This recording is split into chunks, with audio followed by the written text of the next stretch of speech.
Welcome back, true crime enthusiasts.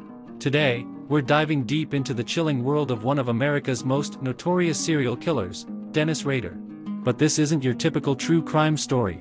No, this case is particularly disturbing because of the terrifying secret Rader hid from everyone around him. Now, I know what you're thinking, another serial killer story? What makes this one so different? Well, my friends, it's the fact that Dennis Rader, also known as the BTK Killer, lived a seemingly ordinary life while carrying out his heinous crimes. He was a family man, a church member, and even a Boy Scout leader. No one suspected a thing. In this video, we'll take you through the twisted mind of Dennis Rader, uncovering the shocking details of his crimes, the methods he used to terrorize his victims, and how he managed to evade capture for over 3 decades. But that's not all, folks. We'll also explore the psychological aspects of Rader's behavior, trying to understand what drove him to commit such gruesome acts. It's a case that will leave you questioning the very nature of evil and the darkness that can lurk within even the most unsuspecting individuals. So, buckle up and prepare yourself for a chilling journey into the mind of a serial killer. This is a story that will send shivers down your spine, keep you on the edge of your seat, and leave you wanting more. But before we delve into this bone-chilling tale, I kindly ask you to subscribe to our channel, like this video, and leave your thoughts and comments below. Your support helps us bring you more gripping true crime stories like this one. Now, let's begin the terrifying case of serial killer Dennis Rader, the man who hid a secret that still haunts us to this day. Have you ever wondered what drives someone to commit heinous acts of violence? In the case of serial killer Dennis Rader, also known as the BTK Killer, the answer to that question remained hidden for many years. Rader's story is one that sends shivers down your spine, revealing the dark depths of a disturbed mind. Dennis Rader was an ordinary man, seemingly leading a normal life.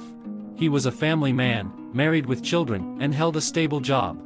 But beneath this facade of normalcy, a sinister secret lay dormant. Rader's true nature was that of a cold-blooded killer, driven by his insatiable desire to inflict pain and terror. During the 1970s and 1980s, Rader unleashed a reign of terror upon the unsuspecting residents of Wichita, Kansas. His victims were chosen at random, with no discernible pattern to his killings. Men, women, and even children fell victim to his sadistic urges. Rader's modus operandi was chillingly meticulous. He would stalk his victims, observing their daily routines, and meticulously planning his attacks. Once he had his target in sight, he would strike, often breaking into their homes in the dead of night. His victims would be bound, tortured, and ultimately murdered in the most horrifying ways imaginable. The BTK Killer's name was derived from his preferred method of communicating with the authorities and the media. BTK stood for bind, torture, kill, which perfectly encapsulated his brutal methods. Rader would taunt the police, sending them letters and even packages containing evidence of his crimes. These communications were laced with a sadistic sense of humor, as if Rader took pleasure in the fear he instilled in the community. But how did Rader manage to evade capture for so long? Despite leaving behind a trail of evidence, including DNA and fingerprints, the authorities struggled to connect the dots. Rader's meticulous planning and attention to detail allowed him to remain one step ahead of the law.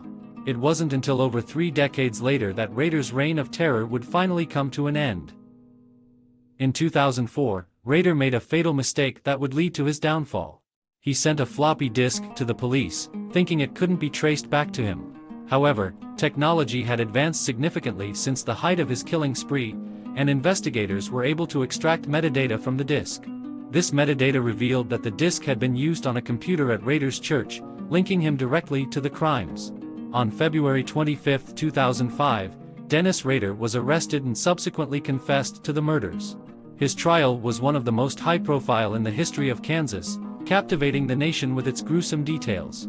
Rader showed no remorse for his actions, calmly recounting the atrocities he had committed.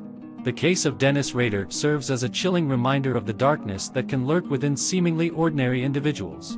It raises questions about the nature of evil and the potential for violence that exists within us all.